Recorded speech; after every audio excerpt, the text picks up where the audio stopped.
Hey, Josh Misner and I just decided that we should just do it, and Josh Misner, in true T-shirt wearing form, said, "Let's rock and roll." Can you show the people what T-shirt you're wearing? Yeah, wait, hold on, I have to hide your logo. Okay, show us again. There it is, little AC/DC.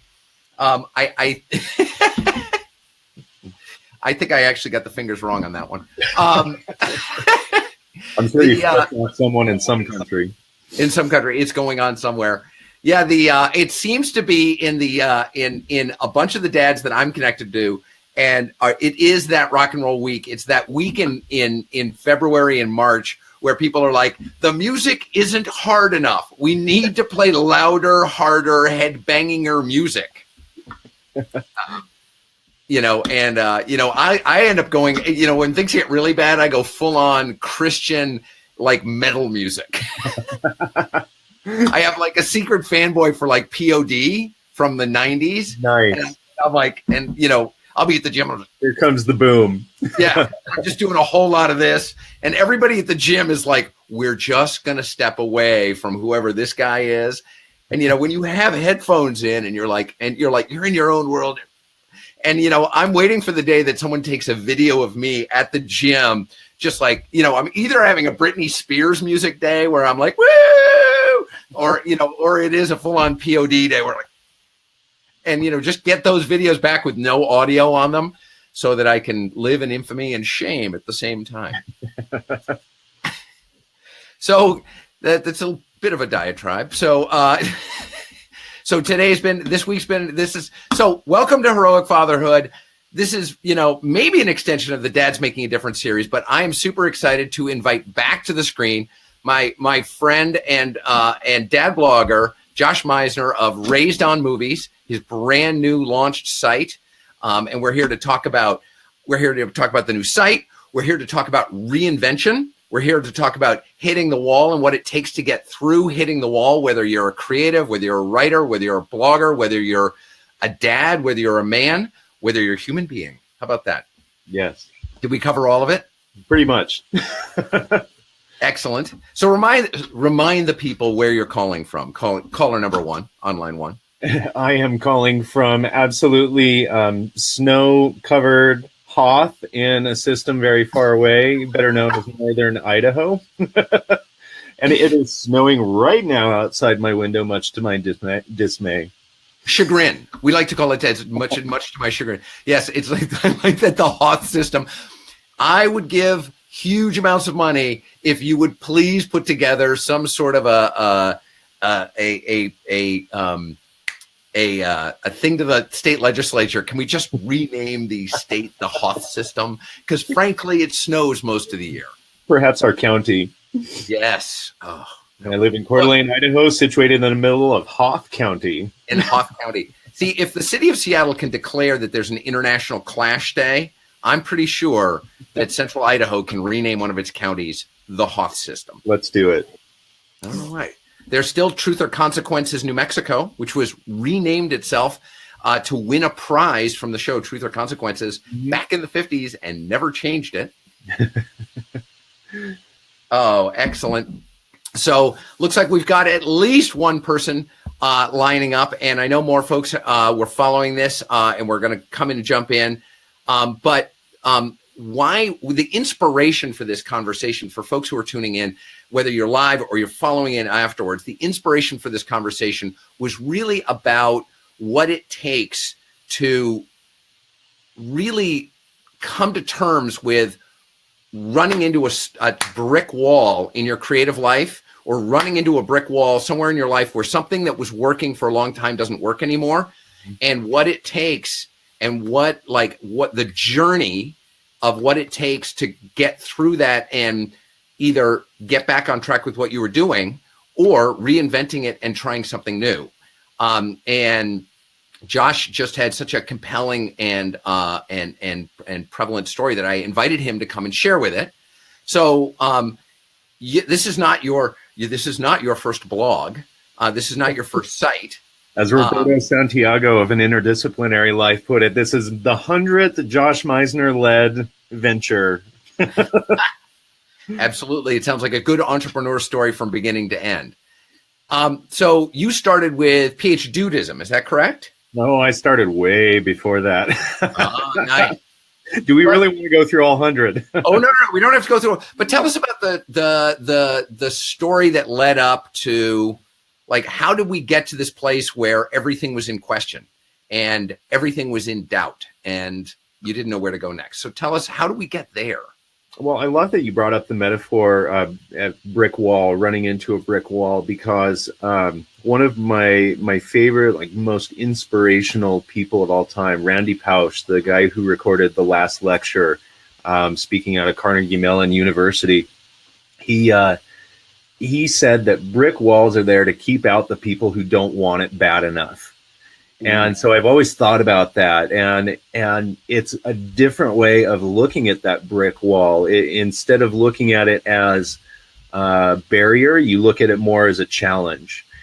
And so, going back, way back when I was born, it's not too far from when I was born. When I was about 10 or so, like, it was the first time that I ever wrote something creative, from like start to finish, something where this idea came up in my mind and I wrestled with it, and then I put it down on paper and I wrote a story. And I shared that story with my classmates because it was part of an assignment. We had to present it. My classmates loved it. And because I had written in a small bit of a cliffhanger, they said, "We need to know how this thing ends. Like, Misner, you need to write more." I'm like, "Well, the assignment's over with, though." And they say, "Oh, we don't care. Like, we need you to write more." So I thought, wow, this actually feels pretty good. Like, my creative juices are flowing, and I'm sharing this with people, and they're resonating with it, and they're asking for more. Like, I can see how this could get addicting really quick. So I did. I ended up writing more, and it became like a weekly thing. I think it lasted like 7 or 8 weeks, something like that, where every week I would deliver a new installment.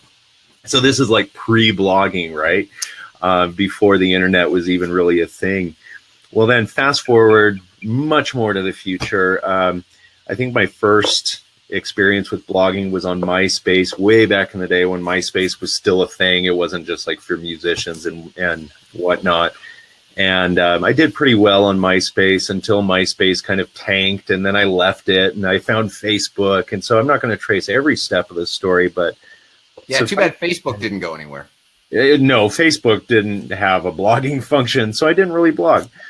But towards the end of 2012, when the unfortunate and tragic Newtown shooting happened, I had a lot of thoughts and a lot of feelings, a lot of emotions that I was really wrestling with. And at the time, I was finishing up my PhD, and I was researching mindful fatherhood and what presence means to dads. So I thought, I'm going to start writing about this, and I'm going to put it out there. I don't care who reads it. I just need to put this out there. So the very first post that I wrote, I actually wrote it as a Facebook post, talking about Facebook being like anti-blogging.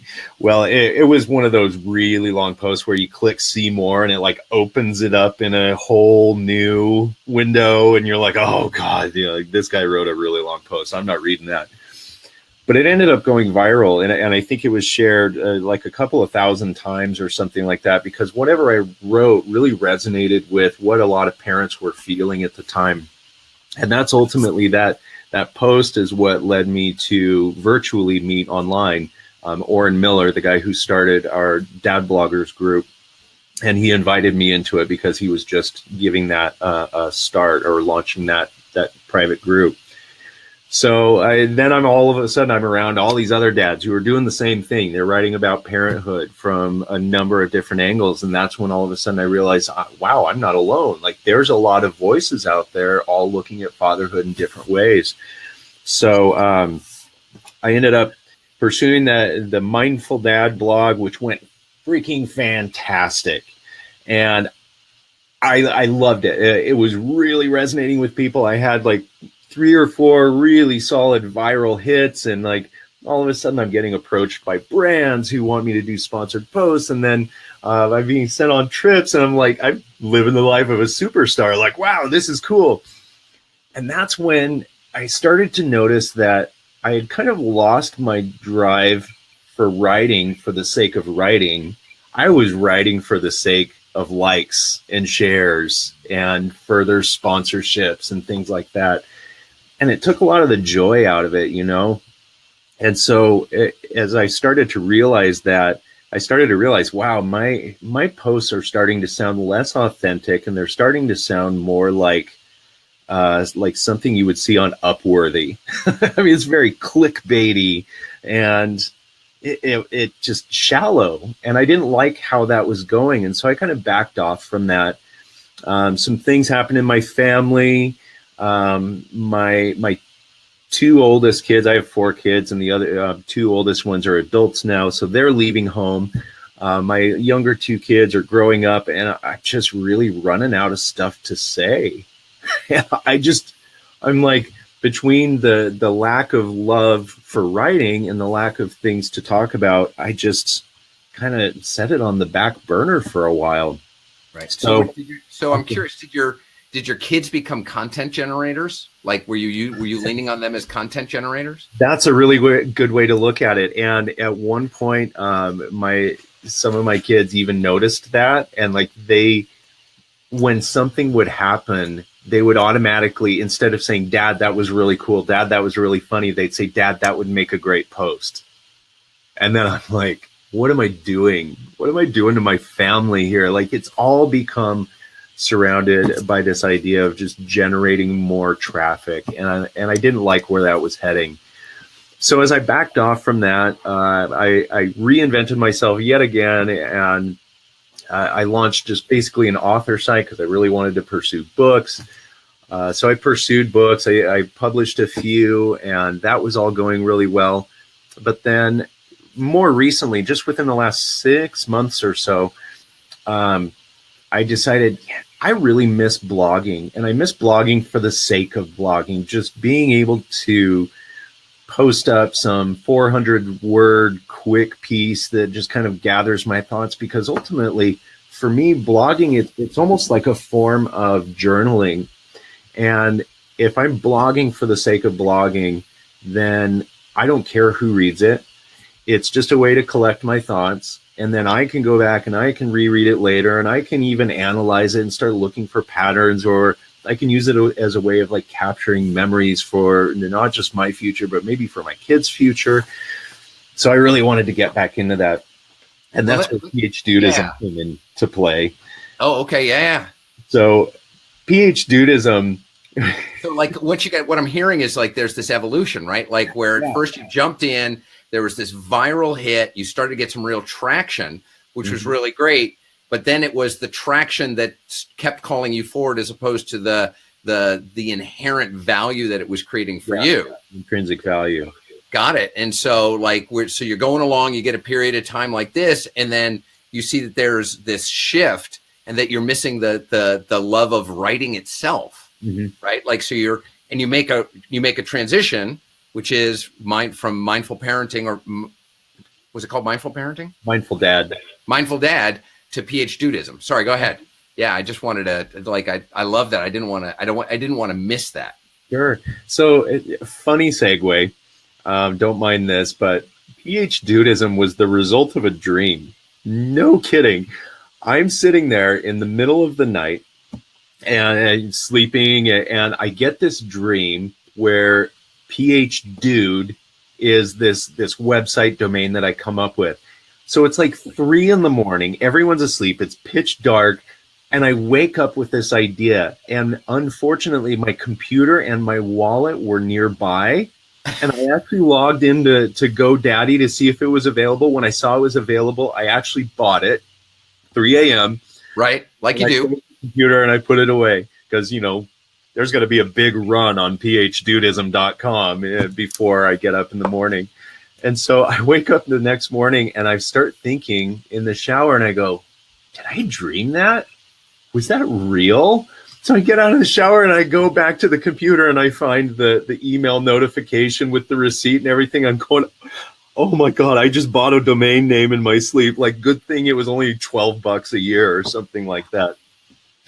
So I kind of sat on that for a while, and as the idea kind of stewed, and I was telling some students about it, and they're going, yeah, that might be actually kind of cool. Like, make this site that's all about college life, and you talk about funny stories from the classroom, because they love my funny stories from in the classroom. And so I put it together and I start writing. Well, a couple of months go by, and I started running out of stories. Yeah. And I started getting ideas for other things to write that had nothing to do with the whole theme of that website. And I'm going, damn, this sucks. I could be writing about these things, but I've kind of pigeonholed myself into this paradigm that it doesn't allow for a lot of flexibility. And so I kept thinking about that, and I kept capturing my ideas. I love to have like a journal where I keep all of my ideas for blog posts, so I can come back to it later on when I need to dip into the well of creativity. So cool, right? Like, so, but we run into this, whether it's, you know, in our work, whether it's in our relationships, whether it's in our creativity, is we find ourselves going, oh, this is outside the box of what's expected. Right. What am I going to do now? It's super exciting, but it doesn't fit in the box. Right. Yeah. So at that point, I kind of decided it's time to take another step back, to reevaluate, see if this is where I really want to be. And I think that was around the time that you and I had our first conversation, or our first one-on-one conversation anyway. And some of the things that you mentioned really got those creative juices flowing. And then I'm sitting there in an airport trying to come home from this conference, and I've got like a 4-hour wait. So I've run out of books. I finished all my books. I have nothing to do, but I've got my laptop in front of me. And so I start writing out my ideas. I figure, okay, if I can get my thoughts outside of my head, I can put them on the screen in front of me to where they become these tangible things that I can see, I can analyze, I can look for patterns. So I just start dumping my thoughts out onto the screen. And as I'm doing that, like, okay, it would be nice to come up with a website or a blog that has an umbrella that all of my writing could fall under. So I'm thinking, what is it about me? What do I have to offer that could encapsulate all of my interests? And so I kept writing. I even texted my wife a few times, and I'm like, help! So as we're going through this thought process together, it dawned on me that I am a ridiculous movie buff. And I am quoting movies all the bloody time. I mean, I will be in a random classroom lecture talking about communication theory or something, and I'll talk about it and I'll start getting excited, and then I got like this whole train of thought that goes off to the side and eventually leads me to the scene from Saturday Night Live where Matt Foley, motivational speaker played by Chris Farley, comes up out of the basement and he's all excited and pumped up. And I thought, I can't be the only one who's like this. Like, this is something that a lot of people go through. So what if I made it kind of all related to movies? Yeah. So then I'm thinking, and I go, wow, I was really raised on movies. Like, even as a child, all of my inspiration came from movies, not just movies, but books as well. And I was such an avid movie watcher. And to this day, avid movie watcher. I'm watching movies almost 7 nights a week if I don't have work to do off to the side. But me and my kids, we do a family movie night at least once a week, sometimes more, especially like in the summer. We're doing it almost every night of the week. So I got a question for you, John. Yeah. Josh. So here's the thing, right? Like, there's this, I want to back up because I actually think that there's this piece that is the part that I think is the juicy part, which is just before Raised on Movies came, just before it was time for a shift. what was it like to be in that place where like you had to do it from mindful dad, you had to do it from PH Dudism. Tell me about the space that's in that place where there's nothing. What's that like for you? That is such a brilliant line of questioning, and I'm so glad that you brought it up, because it's far more interesting than anywhere I was going. What's in that space, I would have to say, if I could describe it, is sheer terror, because you have this genuine, almost compelling need to write and to put your thoughts together and to try to resonate and connect with others, to maintain that relevance. And I think that terror is what a lot of guys, particularly dads in and around our age group, maybe late 30s, early mid 40s, even into like the late 40s, depending on where we're at. There's this period where we face having to reinvent ourselves, because if you think about it, the previous up to 20 years of our lives, we've spent being dads, and that's our identity. We're dad. Well, then the kid graduates high school and moves out and heads off to college or into the military or wherever. And at that point, what are you anymore? Your kid's gone. You're not a dad. I mean, you are a dad, of course. Right. But when you wake up in the morning, you're not doing the dad thing. And so it's like there's this hole that shows up, and we need to fill that space where the dad identity used to be.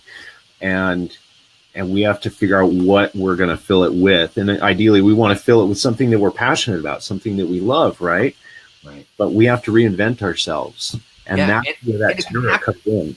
Yeah, and it can happen when your kids are leaving the house, but it also can happen at different developmental spaces. Yes. When your kids are changing, right? Mm-hmm. Like, because I know that my wife really reveled in being a parent when our kids were younger, mm-hmm. like when they were infants to late toddler, and because that was the embodiment of who she was as a mom. And for mm-hmm. me, that's when I struggled the most, when I was trying to figure out who I was being, because the kids were like they were not giving me input. My job was to be there for them 100%, mm-hmm. and I struggled when I was a dad of younger kids.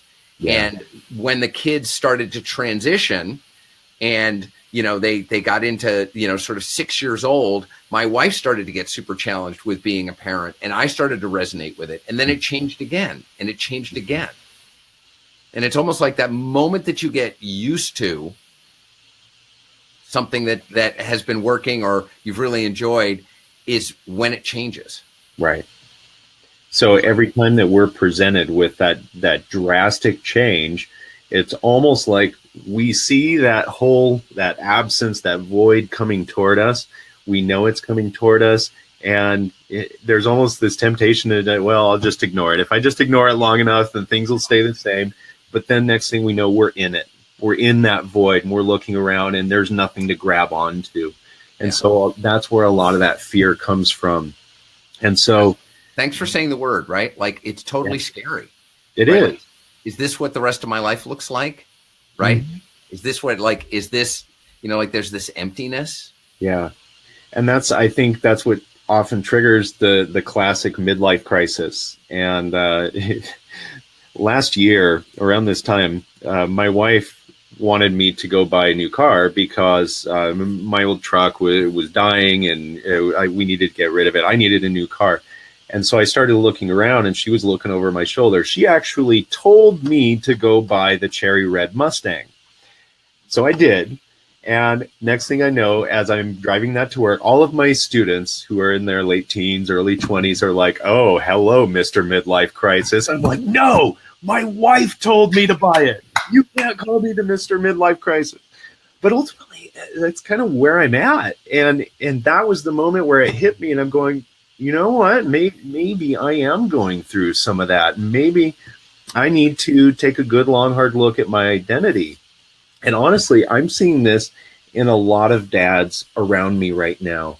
In fact, in our dad bloggers group, I mentioned it the other day, like 2018 is like, it's the year of reinvention, where so many of us are going through this process of a drastic identity shift, that we're having to reinvent ourselves. Because if the name of your blog is like Dad of Kids with Diapers, that's only going to last so long, right? Before your kids are out of diapers, and you got to change your shtick there. And so, if I were to give anybody advice who is looking at that void, who's looking at it with fear, number one, I would advise them to talk with somebody else who's either been through it or is currently in it. Because when you're in that void, it's important to know that you're not alone. It's important to know that there are other people around you that you can lean on for support as you get through that. And then even by you offering that support to somebody else, that also helps to push you through it as well. So find somebody to talk to, but then also don't be afraid to take that first step and to reinvent it. You and I talked a lot about how there's a lot of things that get in our way of reinventing. We start to think, well, I don't want to launch a blog until I have at least 3 to 5 posts up there, because I don't want people seeing an empty blog. And so then they'll wait and they'll wait and they'll wait until they've got those 3 to 5 posts. And then they'll find excuses. Oh, well, I need something really creative. I need 3 to 5 viral posts on there. They've all got to be perfect, flawless. I think I even mentioned in a conversation with you before, I don't want to do it until I've hired a graphic designer to come in and to design me a logo, because it's got to look great. Or I need to hire a web designer to help me arrange everything, because it's got to look perfect. And ultimately, I think what we're doing there is, I think we're dragging our feet. I think we're holding on to what we used to have so tightly that we're afraid to let go. And so we find excuses. We find ways to stall ourselves. We look at that brick wall and we say, well, I'll go ahead and climb that brick wall after I figure out what kind of bricks it's made of. Until I've measured every single one of the mortar spaces and I know exactly how high I can expect this wall to be.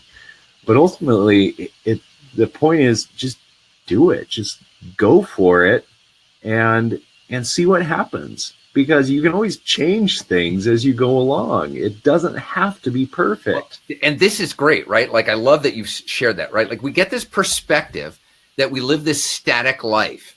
And as dads, like, there's this constant conversation about, we need to provide consistent, love and care, and kids thrive in structure and rhythm and things like that, all of which is true. But we often use that to the extreme, where things have to stay the same. And even if I'm suffering in my job, in my relationship, in my health and well-being, in my, like, whatever the thing is, that we feel like it's got to stay the same, because I don't know what's going to happen if it wouldn't be the same. Mm-hmm. And the question really is like, is it worth it?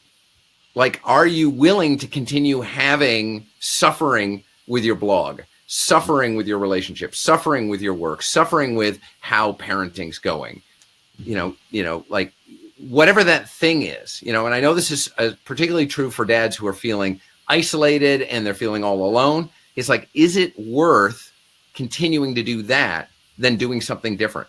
Whether that's, taking a new chance on a blog in your case, whether that's going out and trying a new activity or hobby or sport or connection or book group or, poker night or whatever that thing is it worth it?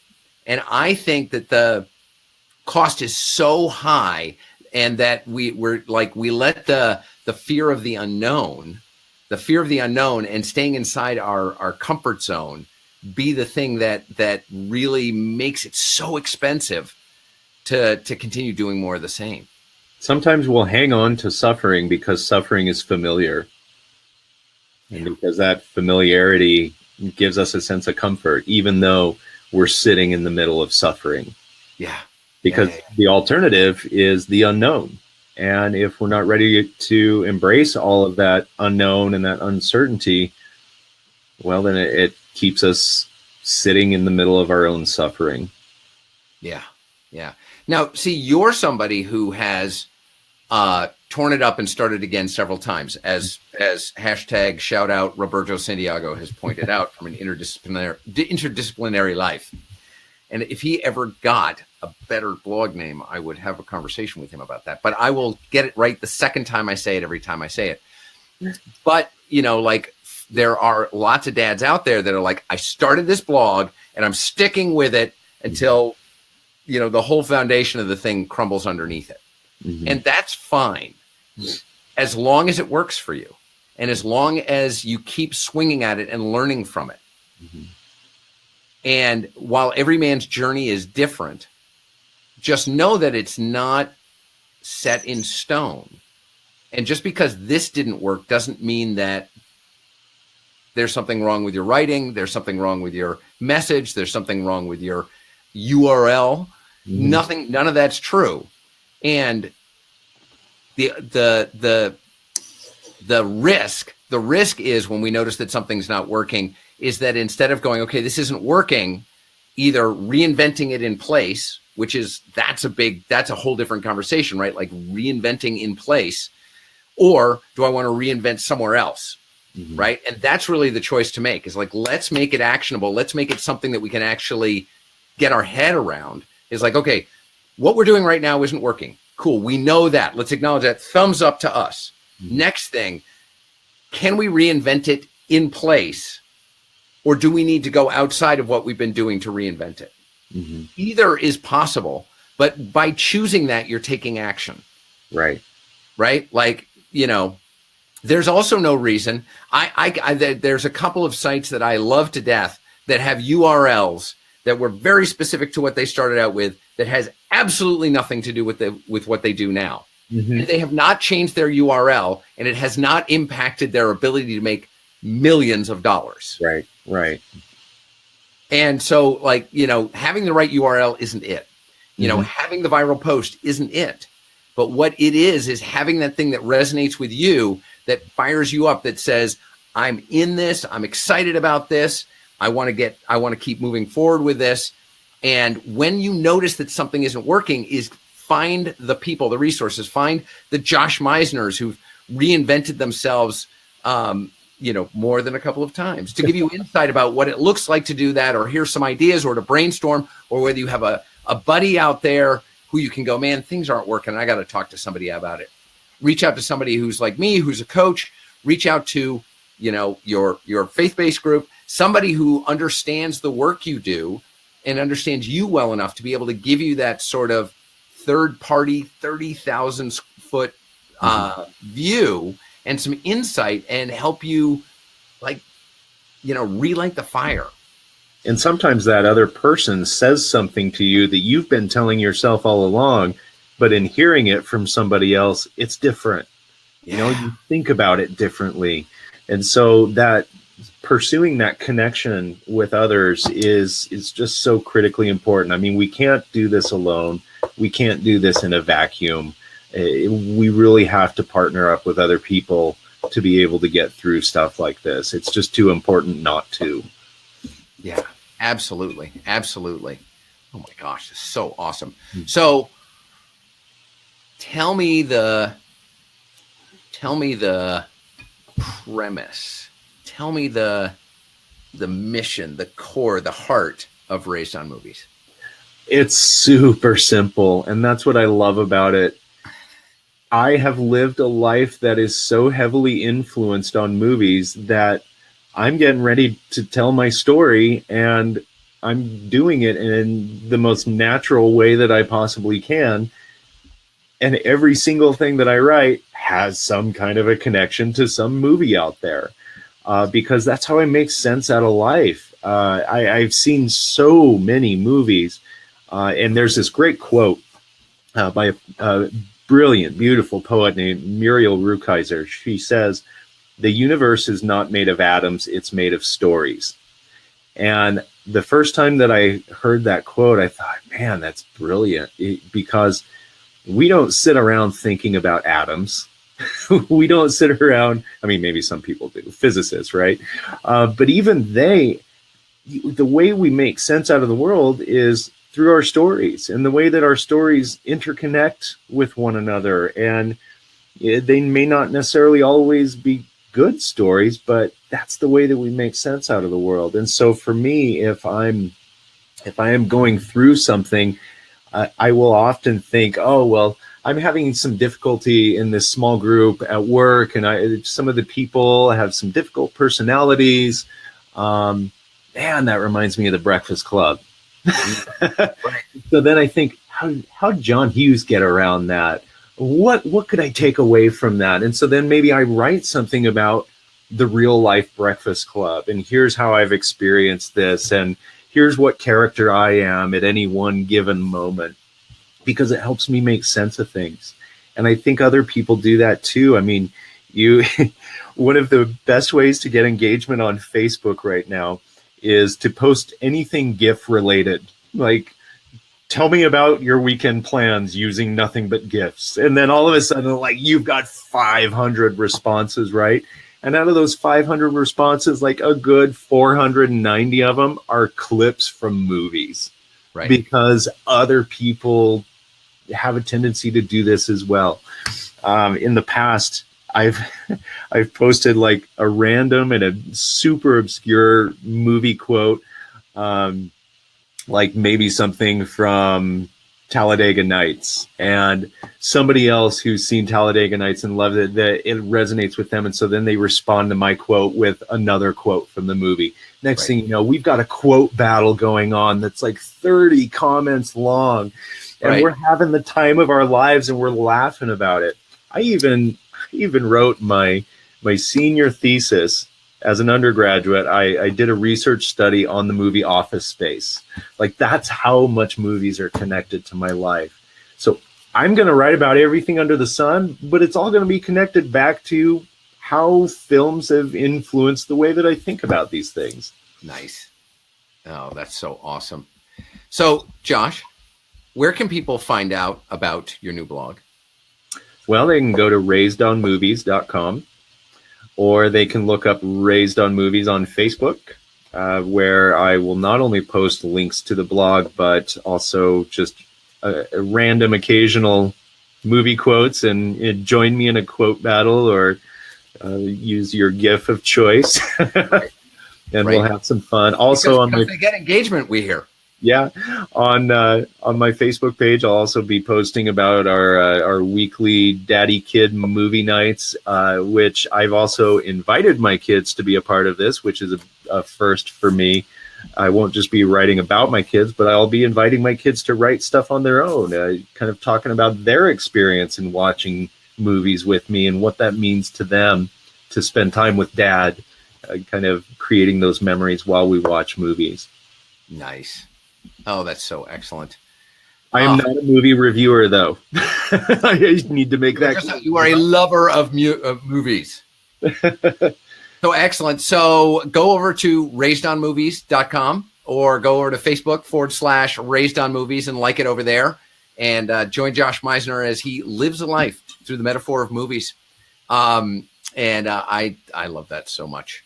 And for those of you who are following me, you want to make sure to stay in this space. We've still got our, if you haven't taken it yet, you have to take it. We've got the Who's Your Founding Father quiz, because we have this itch. We have this itch in the world to find out a little bit more about ourselves, some insight. And we've created a quiz that helps you figure out which one of our founding fathers you were, from 4 famous founding fathers with dramatically different personalities. I'll put a post in the links down below. Love to have you be a part of that and try it out. And I want to thank Josh Misner, as always, of Raised on Movies, holding down the fort in the Hoth system in Idaho, and with his awesome Buddhist prayer flags in the background, for joining us today. Yeah, now we're talking. And Han and Boba. And yeah, I know your camera angle. Yeah, that was no accident. Josh, have a great day. Thanks so much for sharing your day with us and your story. Thanks And this has been another in the ongoing series of Dads Making a Difference here on Heroic Fatherhood. Take care, y'all.